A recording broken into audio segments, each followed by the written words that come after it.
नमस्ते सर। अभी छोड़ दिया तो आगे बहुत बड़ा सिरदर्द बन जाएगा, देख लेना। नया डीसीपी आपसे मिलने आया है। Welcome deputy commissioner. नाम शस्ट शिवा, गांव मलकापुर।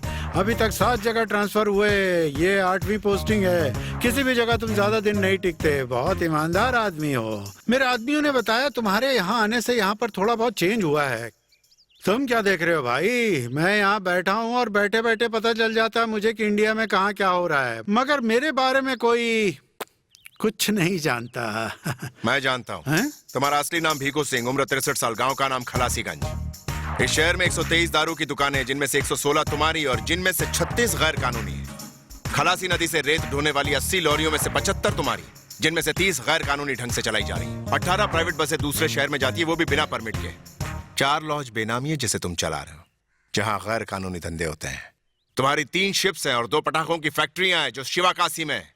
इन सब के अलावा चाहे जो पार्टी पावर में आए, 8 जिलों में तुम जीतने और हारने वाले एमएलए एमपी को चुनते हो। तुम हो जनरल सिंह, किंग मेकर। इसके बावजूद तुम्हारी ना तो कोई खबर पेपर में छपती है और ना ही कोई फोटो।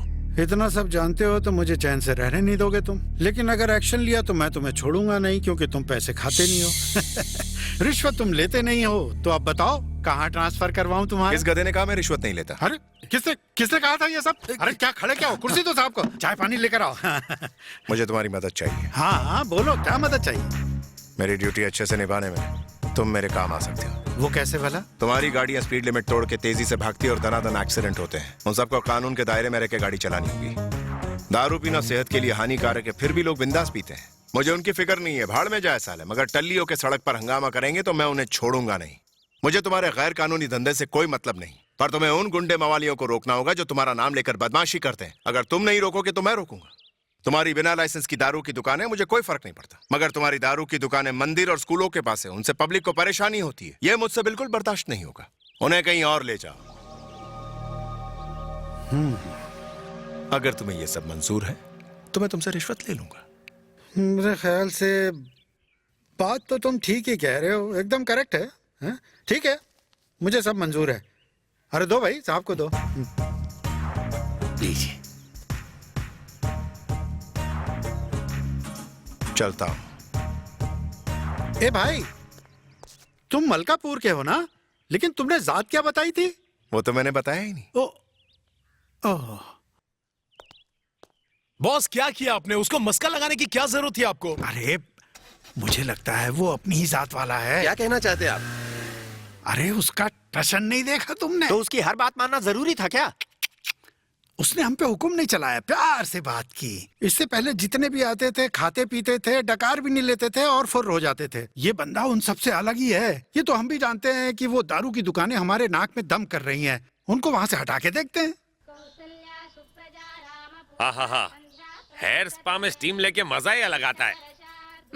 ये नौटंकी करने से अच्छा है जाके अपने बाल कटवा दो। तू जलना बंद कर, मेरे बाल तुझसे अच्छे इसलिए जलती है ना। तुझे पता है क्या, सड़क पिक्चर में संजू बाबा के बाल, धूम पिक्चर में जॉन बाबा के बाल, इन सभी लोगों ने मेरा स्टाइल कॉपी किया था। तुम स्टाइल ही मारते रहोगे या जाके घर के लिए कुछ पैसे कमा के लाओगे? अब क्या करूं मैं? पिछले हफ्ते जिस दूल्हे की शादी करवाने गया था, जैसे मैंने उसका चेहरा देखा तो मेरे तो होश उड़ गए और चोटी भी खड़ी हो गई। तभी मुझे याद आया कि इस लड़के की शादी तो मैंने पिछले हफ्ते करवाई थी। मुझे गुस्सा आया और मैंने लोटा उठा के दे मारा उसके सिर पर। मैंने कहा मैं एक बीवी को झेल नहीं पा रहा हूँ और तू 2-2 शादी कर रहा है। उसने एक उल्टे हाथ की मुझे खींच के दी और कहा कि वो तो मेरा जुड़वा भाई था। अब इसमें मेरी क्या गलती? अच्छा, तुमसे गलती नहीं होती? तुमसे शादी करके की ना? ठीक है, जाओ कुछ काम करके पैसे कमा के लाओ, खाली हाथ मत चले आना। ठीक है, जाता हूँ। पहले बालों पर काला टीका तो लगाओ। बाल तो काले ही है ना? देखा तुमने, आजकल गुंडे बदमाश बाहर लटकते नहीं है बस के। हाँ, जब से हमारे नए डीसीपी आए हैं ना, तब से सब अच्छा ही हो रहा है। अरे मेरी चेन कहाँ गई? बस को पुलिस स्टेशन ले चलो।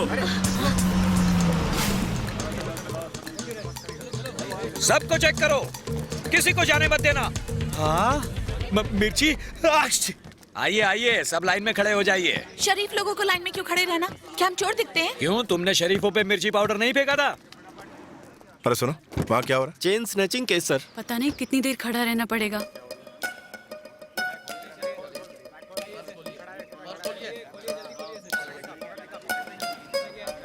वो मुझे ऐसे क्यों घूर रहा है? हाथ निकालो हमें जेब कॉलेज से। के लिए देर हो रही है, पहले हमारी चेकिंग कर लीजिए। ए परम, पहले इनको चेक करो। लेडी पुलिस आकर इन्हें चेक करेगी, मैं नहीं कर सकता। पर हमें कॉलेज के लिए देर हो रही है। ठीक है जाने दो इनको। सर, अपनी ड्यूटी के बीच मैं किसी को आने नहीं दे सकता, क्योंकि मैं पुलिस वाला नहीं, चोर हूँ ना। क्या है, तुम लोग जा सकती हो। पर बस, चेकिंग पूरी होने के बाद जाएगी। तो हम कॉलेज कैसे जाएंगे? ऑटो से चली जाओ। पैसे? क्यों भाई, कॉलेज जाती है, पर्स में 100-200 रुपए नहीं रखती? इतने पैसे क्यों चाहिए? हमारे पास बस पास है ना। अगर पास गुम हो जाए तो आने जाने के लिए 30 रुपए लगेंगे, और लंच के लिए दही चावल अचार रखा है। तो कॉलेज में हम इतने सारे पैसे लेकर क्यों जाएं? ठीक है, मैं पैसे देता हूँ। अरे सुनो, ऑटो बुलाना। हम अनजान लोगों से पैसे नहीं लेते। कर्ज समझ के पैसे ले लो, बाद में दे देना। लगता है कुछ गड़बड़ है। सर, रोज रात देरी से घर पहुंचता हूँ, खाना भी नहीं मिलता, बीवी गुस्सा करती है। कम से कम आज तो जल्दी छोड़ दो। थोड़ी देर और रुकते हैं, फिर चलते हैं। ना ये खुद शादी करेगा, ना मुझे शादी के मजे लेने देगा। क्या बड़बड़ा रहे हो? मैं कह रहा था, शादी ना करने वाले लोग कितने सुखी होते हैं। कौन हो तुम लोग और कहाँ से आ रही हो? सर, पिक्चर देखने गए थे। पिक्चर देखने? बिना हस्बैंड के? कौन सी पिक्चर देखी? दिल तो पागल है। रहती कहाँ हो? यहीं पास में। पास में? लेकिन यहाँ बहुत अंधेरा है, ये टॉर्च लो और जाओ। नहीं, हम चले जाएंगे। ले जाओ, कोई बात नहीं। कल अपने पति के हाथों पुलिस स्टेशन भिजवा देना। हाँ। ठीक है साहब, आपकी मुझे बहुत अच्छी है। आपका टॉर्च सर, आपने मेरी वाइफ की हेल्प की, thank you very much sir. बड़ा आया वाइफ वाला। क्या रे, कैसा मर्द है तू? बीवी को अकेली लास्ट शो में फिल्म देखने भेजता है? उसके साथ जाना चाहिए ना। एक तो अपने से छोटी उम्र की लड़की से शादी करता है और उसका ठीक से ख्याल भी नहीं रखता। हाँ, जब कोई बदमाश उठाकर लेके जाएगा, कुछ गलत हो जाएगा तो यहाँ आएगा कंप्लेंट करने। क्यों? शहर में औरतों की इतनी सारी आबादी है, उन सबके बॉडीगार्ड बन के घूमते रहे हम लोग। परम सुनो सर, उन सारे पतियों को जेल में डालो जो अपनी पत्नियों को नाइट शो देखने अकेले भेजते हैं। Yes sir. एक बार इसकी शादी हो जाए फिर पता चलेगा। क्या बोला? कुछ नहीं सर, टॉर्च चेक कर रहा था। बच्चे मन के सच्चे, सारी दुनिया के। बेटा कान में मुतना नहीं। ये सब क्या है जी? किसके बच्चे हैं ये? दिखता नहीं क्या? ये बेचारे बच्चे बहुत थके और भूखे हैं, इनको खाना दे दो। अरे बाप रे, पाप लगेगा पाप। पाप क्यों लगेगा? हाँ?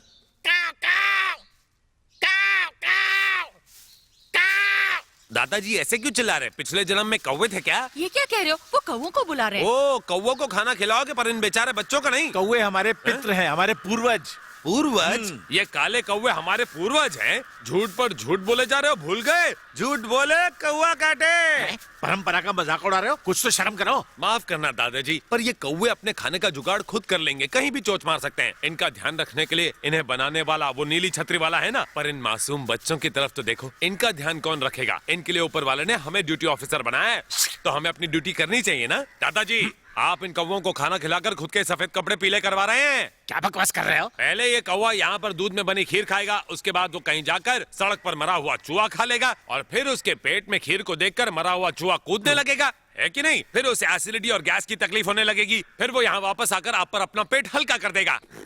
आपकी इज्जत तो गई पानी में। खिलाओ कौवों को। क्या रे, जेब में 100 रुपए भी नहीं रखता? चल चल चल चल चल।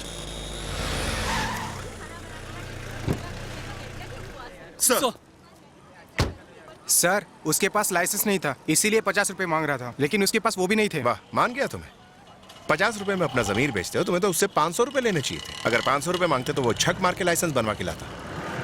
क्या कह गए सर? रिश्वत लेनी है या नहीं लेनी? बात कुछ पल्ले नहीं पड़ी। आजकल तो बड़ी खोई खोई सी लगती है। सर वहाँ पर नाकाबंदी कर दी है। डीसीपी वहाँ खड़े हैं, मैं उन्हें ऑटो का पैसा देकर आती हूँ। अरे लेकिन बस चली जाएगी, मैं उससे पहले आ जाऊंगी ना। कब खत्म होगा ये सब? इसका फैसला अब अगले महीने की 10 तारीख को होगा। तुमने तो कहा था 1 दिन का काम है ये। सर आज ही काम हो जाएगा। ओ हेलो, ये क्या है? उस दिन आपने ऑटो का किराया दिया था ना, ये लीजिए उसके पैसे, 60 रुपए। रुको रुको, 120 रुपए की जगह 60 रुपए क्यों दे रही हो? 120 रुपए? मीटर में तो सिर्फ 60 रुपए दिखाए थे। लेकिन उसने रिटर्न भाड़ा लिया ना, मुझे उसको वो भी तो देना पड़ा। मर गई। ये 60 रुपए वापस देने के लिए पूरी रात जागकर मिर्ची के पैकेट बनाए हैं, और पैसे मैं कहाँ से लाऊंगी? अरे भावना! हाँ? अरे बाप रे, मेरी बस निकल गई, अब मैं कॉलेज कैसे जाऊंगी? ऑटो पकड़ लो ना। ऑटो का किराया? कुछ रातें और जाके मिर्ची के पैकेट्स बना लेना, जब पैसे जमा हो जाए तो मुझे लौटा देना। डब्बे में दही चावल और अचार तो रहता ही है। नहीं, आज मैं दाल चावल आई हूँ। वो भी ठीक है। अब ये तुम्हारा पैसा उठाओ और यहाँ से 9 2 11 हो जाओ। ये लो पकड़ो, वरना लेट हो जाएगा। ऑटो बैठो। पर ये तो आपके पैसे हैं। वो सूद समेत ले लूंगा मैं। सुन। हाँ सर। कहाँ गया तू? गांधीनगर। कौन सा एरिया? माधव बाग। थाने का नंबर पता है ना? जी सर। इनको कॉलेज छोड़ने के बाद मुझे फोन कर। ठीक है, सर। जाओ। हाँ जनार्दन, यस सर। जाओ जरा ऑटो का पीछा करो। जी।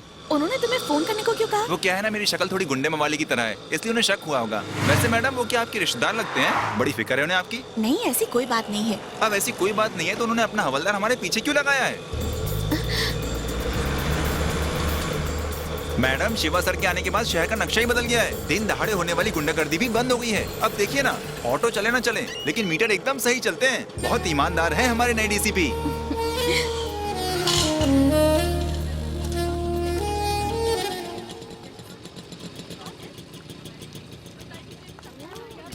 मेरी समझ में नहीं आ रहा मैं क्या करूं। देखो तुम इस पुलिस वाले से दूर ही रहना, वरना मैं काकी मामी को बताऊंगी। तुम काकी मामी को बताओ या फिर शिव जी को? फिर से शिवा का नाम लिया। वो अच्छे इंसान है, बहुत ईमानदार है। भावना जानती है आज के फंक्शन के चीफ गेस्ट कौन है? Deputy commissioner Shiva.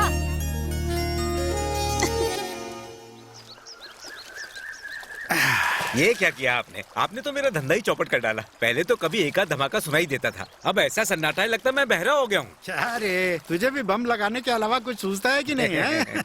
मैंने तुमको 35 एकड़ की पटाखा फैक्ट्री का मालिक बना दिया वहाँ शिवा काशी में, और तुम यहाँ खंबे की तरह स्टैचू बनकर खड़े हो। थू है तुम पर। कुत्ते की वफादारी तभी होती है जब वो अपने मालिक के पीछे दुम हिलाता घूमे। इसे यहाँ से जल्दी रवाना करो वरना यहाँ भी बम फोड़ देगा ये। सुना नहीं, अब जाओ यहाँ से। जाओ जाओ, जब जरूरत होगी बुला लेंगे। नमस्ते साहब। नमस्कार साहब। तुम्हारे बॉस का? सर वो डुबकी लगा रहे। वैसे लोग पानी के अंदर 2 मिनट से ज्यादा नहीं रह सकते, पर हमारे बॉस कमाल के हैं, वो 10 मिनट से भी ज्यादा रह सकते हैं। वेलकम शिवा, आओ आओ। अरे ऐसे क्या देख रहे हो भाई? हैरान हो रहे हो कि मुझे कैसे पता चला कि तुम आए हो? बचपन से ही मुझे यहाँ नहाने की आदत है। पानी के अंदर से ही मैं देख लेता हूँ कौन आया कौन गया। हाँ